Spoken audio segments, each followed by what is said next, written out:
Welcome to The Disruption Is Now. Join us on this enlightening journey as we explore how AI is impacting our jobs, careers, lives, and the human experience. Each episode, host Greg Matusky will converse with visionaries and innovators at the forefront of AI, diving into its challenges, opportunities, and impact. So buckle up as we venture into the heart of disruption, and together, let's unfold the future. Welcome to another episode of The Disruption Is Now, the podcast that talks about all things AI and specifically how it's going to impact human communications, how it's going to impact our society, our economy, and our careers.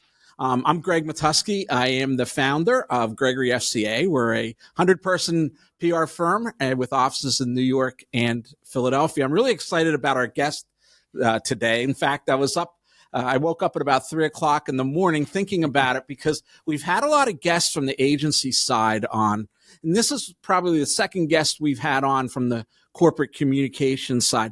Paul Wooding is the head of corporate comm at KX in London, which does a lot of data analysis and have the world's only hybrid vector database for generative AI, which I really don't know what that means. But Paul, maybe real fast you can correct me and tell me what KX actually does as a start point. Yeah, that sounded pretty good to me, Greg. Well, first of all, thank you for having me on. I mean, in a nutshell, KX is a company that was founded to help principally firms in the financial services sector, although we've expanded far more widely now, but to be able to drive greater value from their data. And that was around data management, real-time analytics, which is one of our specialities. But our database is built on a vector platform, the way that the data is saved. And it just so happens that vector embeddings are the foundational technology for generative AI. So, we've been doing this for 26 years, but, we are now smack bang in the middle of this revolution.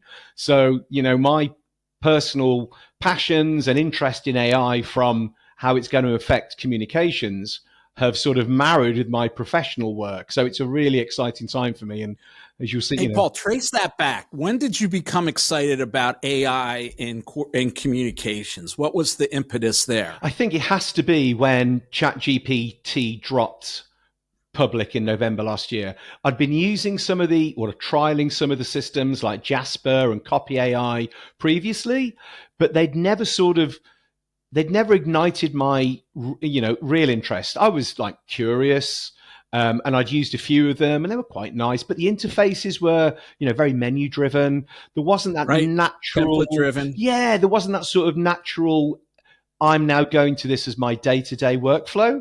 And then honestly, it was like a light bulb going on that November day. It was just like, wow. Oh my gosh.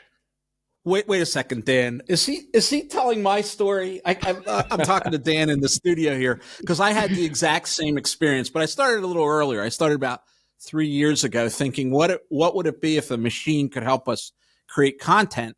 And we did a lot of work, and we actually created a database of all the things we ever wrote here at Gregory FCA.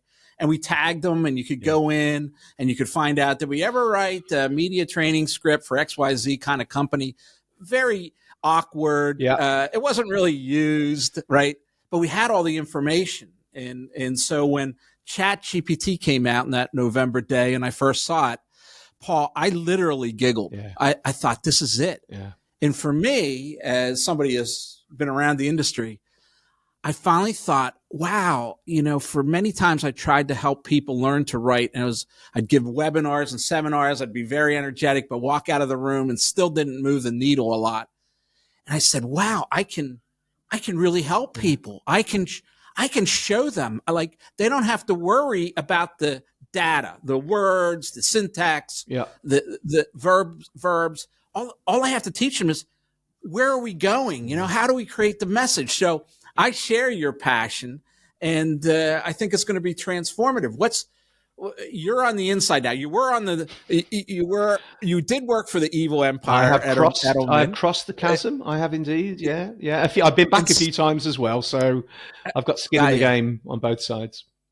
Tell me what it's like from the corporate side and how do you run into any resistance? Do you have to educate? You're an AI firm, so I'm sure Yeah. they understand it well. But how have you socialized it, and how has it improved workflows? Yeah, so I think it's a really good point of saying, obviously we're in the middle of this. So as you would imagine, we're a company where AI internally, with the appropriate safeguards, don't start sticking confidential information into it unless you're using the enterprise version where you can ring fence it, etc. So we are, I would say, a company that is definitely at the bleeding edge of it.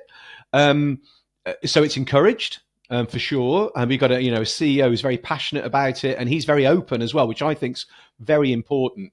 He's very open about using it. He's encouraged us to use it with those caveats in place, and therefore, I think all of us feel empowered to do it. I think what I found interesting is that obviously, and I think this has probably been the same for most new technologies that come into companies, there are always going to be those those sort of superhero users, which I suppose I've just called myself a superhero, which is a bit embarrassing, but you know what I mean. Those people who really pick up and run with it, and then they become a bit of a a totem for everyone going, hey, you're using that a lot. How can that help me? What can that do? So I've sort of hoped that informally I've been able to give people some tips on how it's helping my productivity and workflows. Well, I think you make two really important points about the socialization process.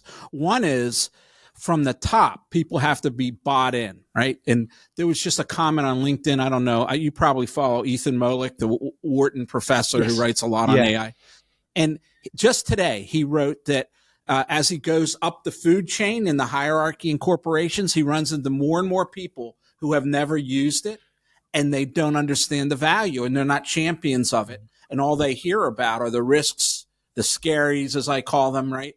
And if you have a leader who is willing to commit to make it to implementing it and understand and makes it clear this is not a risk to your job, but this is a real career changing event that if we work together and you learn this, you will be a more valuable employee for the rest of your life. Absolutely. No matter where you go and what you do. You could become a screenwriter and it would still be valuable.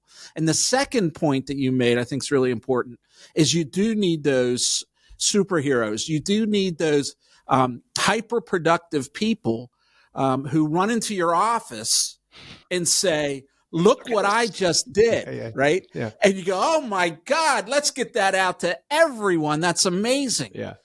Inside agencies, they did a study. Who did it? I can't remember. One of the tech companies that said that our clients, corporations are using it more than agencies are using it. Yeah, absolutely. And you go, what is going on? And you figure, agencies want to maintain their status as experts, right? And this is a threat to that status.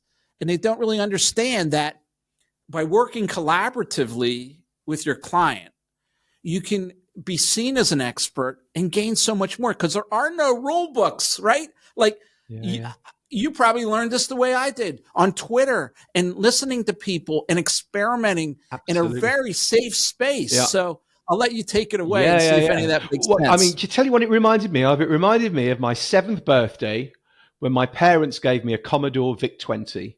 I'd had no technical, exposure before, really.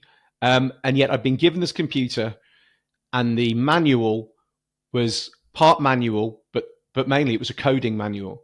And as a 7-year-old, I was writing basic programs, peeking and poking my heart out, and it was just magical. And I tell you what, here I am, 40 odd years later, feeling exactly the same. I can't program, right? I can't code, but I'm fascinated by it. I'm looking at my desk now. I've got 3 Raspberry Pis I play around with and what have you. I went, and the minute I knew that ChatGPT could write code for you, I started thinking, and very similar to what you were thinking about even before AI when you were tagging your content, I thought, can this build an article summarizer for me that can scrape a website and then instantly summarize it and give me the salient points so that when we get media coverage come in, I can do that. I reckon within an hour and a half of having no coding knowledge, I'd built an app, a web app that runs in Replit And, it was like Christmas had come all at once. And that was like November. And I've been, adding to my experience since then. I think the other thing to say is about sort of buying from the top. And again, I'll use my CEO as an example, because I think what he's getting our customers to focus on, I think, is very relevant for agencies as well. Generative AI will become table stakes deployment for everyone, right? If it isn't already. And I think even if it isn't sanctioned, I think it's table stakes for a lot of people in the old shadow IT. They're using it off network and what have you. Right. Yeah. That's a really important point. Absolutely. So, but what we're saying is, think about those golden use cases, those innovative things that you can build that you've never thought of before, or perhaps have and never had the ability to do. Now apply that to an agency setting when you're thinking, how can I surprise and delight clients? Man, I mean, the door's open for me. Did you give him that phrase, surprise and delight? I say that around here 24/7. Dan, you must have briefed him. So I hear you. Keep going. Yeah, well, I mean, I think that's that is the for me the excitement. But I do think it's important to say, and you touched on it, the threat as well. Right. And I think that's how you and I sort of initially had a conversation on LinkedIn, was that research which was talking about what is this going to mean for junior jobs, and and for the work that was previously seen to be high value, extremely billable. And again, coming at it from my experience, which is I've always got an agency mentality on. I will never lose that, right? I spent 15 years, the way to be inside a corporation. Absolutely, very, very mindful of the service that we offer. But again, back in November, December, I was thinking, hang on a minute, you can't bill me now for a briefing document that took you 3 hours. You can't bill me for a 4 hours worth of ideation for a campaign. You should. And I'm not saying, when I say you can't, I don't mean, that's wrong. But my brain now is always going to be, hang on, we can turbocharge this. So I think that the real thing to understand now is, where is that value proposition? And then how do we then get, the agency teams thinking about that and delivering that to clients? And I don't know where that's going to net out, but it's an interesting conversation, I feel. Well, let's go into that. But before, let's drop back for a second just on where does it play out in its biggest value. I was listening to an interview with Sam Altman recently, right? And he said before they launched it, he believed that it would most impact blue collar workers, truck drivers with autonomous cars, manufacturing with robotic factories. Then he thought it would take into the white collar realm those tedious tasks like insurance claims adjusting or commercial contract review, right? Then he thought the higher level would be pretty insulated, the highest level consultants, the highest paying jobs in the white collar hierarchy. And then he thought it would never touch human creativity, because he said that's the secret sauce. And he said it came out and it turned the pyramid upside down. The first that really excited people was its creativity, right? Yeah. And second, right, was white collar, higher level jobs. For instance, merger and acquisition professionals who have to review spreadsheets and find anomalies and opportunities. Then it's the tedium, and then it's the blue collar. And I found that really interesting as far as where it's going to go and how it's going to go. And we'll jump forward, right? Then you had said, you talked a little bit about where the value proposition is in the billing approach. I mean, I can tell you probably 50 stories in my firm where things, and you said, find those really amazing functions that you can build for it.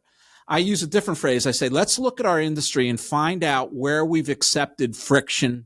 Yep. And we've done it and instilled it in our plan, right? Yeah. For instance, I get an opportunity with the Wall Street Journal and the CEO doesn't respond fast enough, or the subject matter expert, and you miss it. Okay. At the end of the month, you go, well, hey, I had an opportunity, the Wall Street Journal. The client says, I don't really care. Right. Yeah. We didn't, it doesn't go on your scorecard because we never saw the visibility for it. Like, what could you build to accelerate that? And here it's been very simple. Now, we know the client. we take the background, we write the quotes, 5 different versions, and we send those over, and then it reduces the carry of the CEO. No longer do I have to write it or call you to do it. I can edit it, which is a lot easier.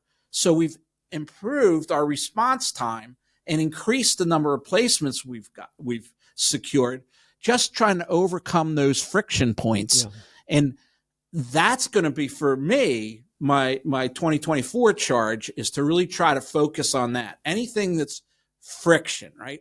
The 3-hour brainstorming session that you may have nothing to show for, because, in the human mind, you can't always come up with the perfect solution in 3 hours. But the client really doesn't care about that effort. What they care about is the work product at the end.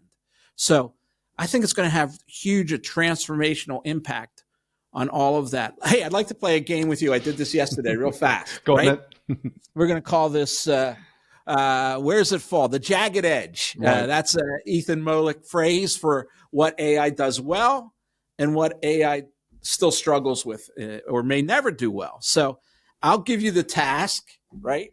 On a scale from 1 to 10, you tell me where you think it falls. I'll tell you. Let's start with easy ones. How about writing a quote for your CEO in a press release? And the scale is 1 to 10 is 1 to 10, Paul. Yeah. What 1 was that it will still stay like 100% with a human endeavor, and 10% up the. No, 1 is it's just not good. I got to rewrite it, and 10 is that's good. Well, I'm going to say that I'm not going to be contradictory here, but I think it can be between 1 to 10, depending on how good you are at the prompts and how you can train your models to be more accurate first time round. And I think you touch on a really good point, if I can just cover this, because I was just going to make this point when on the example that you just used.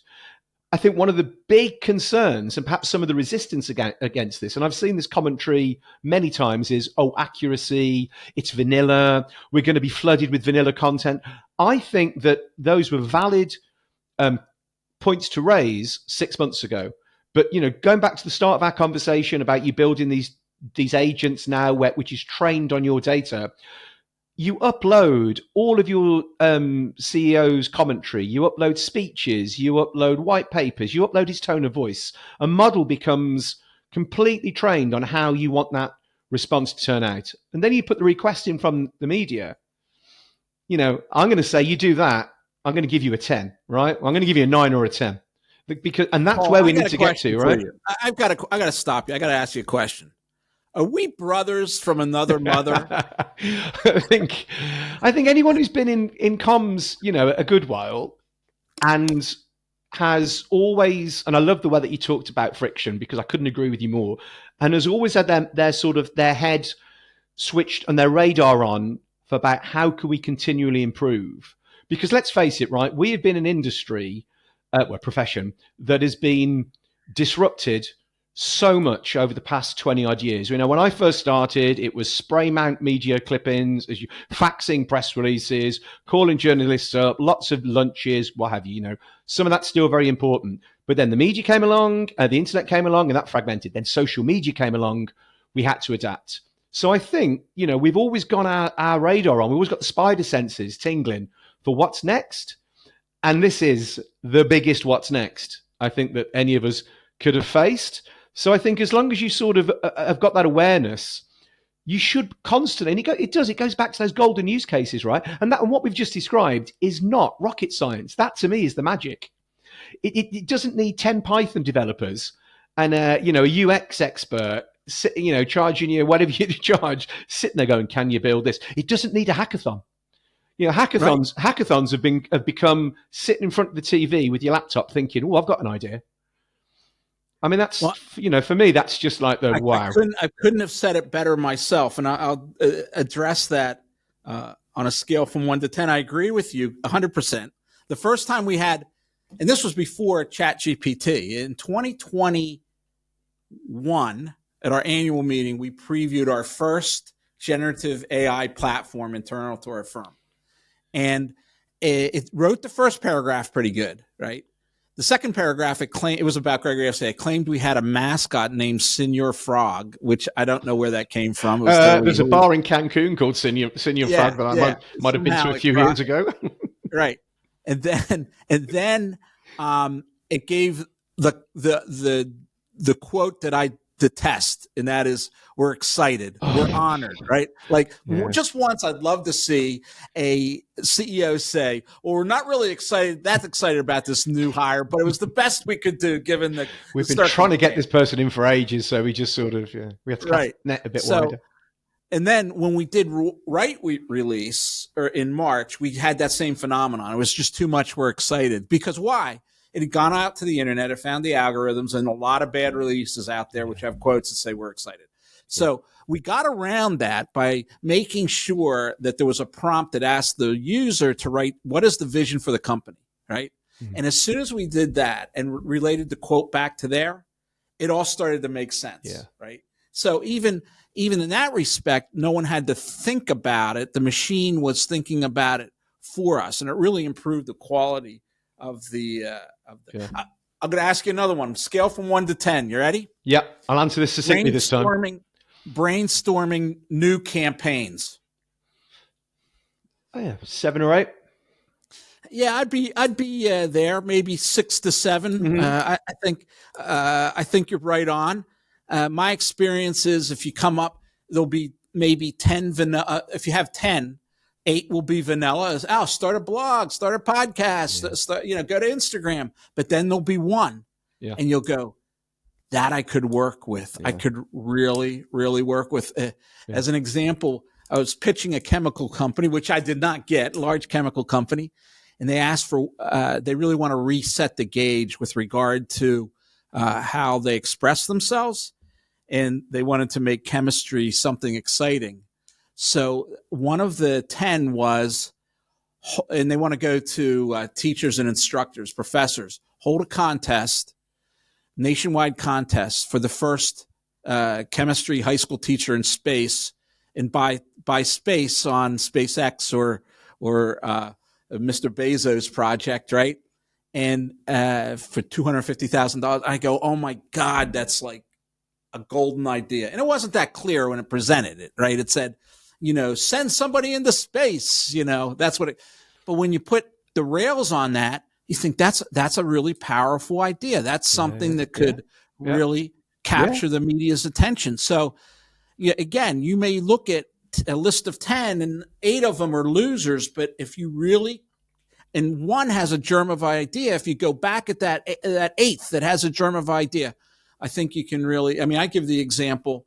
I once put in, connect these two disparate ideas and come up with a product. And the disparate ideas was retirement planning and VR goggles.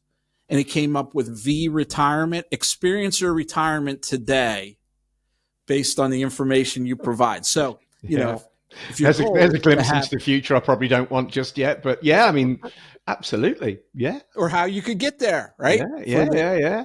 Because we do a lot of financial services also, like yourself. So, Paul, it's been a great interview. I want to invite you, if you're ever in New York or Philadelphia, to get together. I think we could probably spend an evening just brainstorming, walk it out of there with our hearts pounding and perspiring with all the ideas. Build a few chat GPTs and some new agents. Absolutely. Yeah. Absolutely. I'm over in New York every now and again, so I'd love to, Greg. It is very heartening to see somebody who's excited on the inside as much as I am from the agency side, and what it really means for our industry, our careers, our culture, our society, and doesn't come without risk. But I think as long as there's people like you who are those superheroes, I think we're in pretty good hands. So I'd like to thank you for being with us. That's good to say. Thank you, Greg. Great to talk to you. Good talking to you. Have a great one. This podcast is a production of Gregory FCA. If you enjoyed our discussion today and want to continue exploring the transformative power of AI, please check out more episodes and subscribe wherever you listen to podcasts.